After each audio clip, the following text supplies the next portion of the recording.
है रिजवान ने वहां पे जाके उंगलियां दिखाई हैं क्लासन को, और पता नहीं किस वजह से हुआ। देखिएगा जरा किस वजह से हुआ, कमेंट्री में देख लीजिए। दोस्तों, आपको मालूम होगा कि दूसरे वनडे मैच में मोहम्मद रिजवान और हेनरिच क्लासन के दरमियान लड़ाई हो गई थी।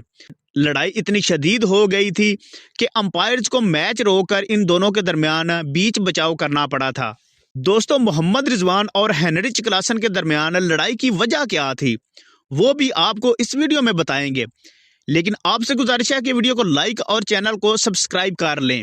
दोस्तों, ये मामला पहले वनडे से शुरू हुआ जब अफ्रीकन प्लेयर हेनरिच क्लासन और मार्को जैसन ने पाकिस्तानी प्लेयर्स के साथ बदतमीजी की। मैच खत्म होने के बाद मोहम्मद रिजवान, सलमान अली आगा और हारिस रऊफ ने इन दोनों प्लेयर्स की साउथ अफ्रीका के क्रिकेट बोर्ड से शिकायत की, लेकिन अफ्रीकन क्रिकेट बोर्ड ने पाकिस्तानी प्लेयर्स की शिकायत को अनसुना कर दिया, जिसका नतीजा ये निकला कि हेनरिच क्लासन का दिल बड़ा हो गया और दूसरे वनडे मैच में हेनरिच क्लासन ने हारिस रऊफ को गंदी गालियां दी, मोहम्मद रिजवान के साथ शदीद लड़ाई की और स्टंप को लात मारकर उखाड़ दिया। लेकिन अब आईसीसी ने हेनरिच क्लासन और मोहम्मद रिजवान पर सख्त एक्शन ले लिया है।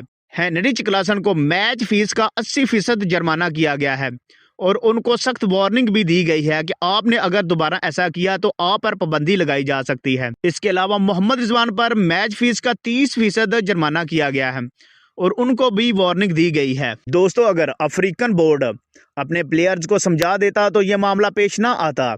उनको समझना चाहिए था कि पाकिस्तान हमारी मेहमान टीम है और इनकी इज्जत करना हमारा फर्ज है।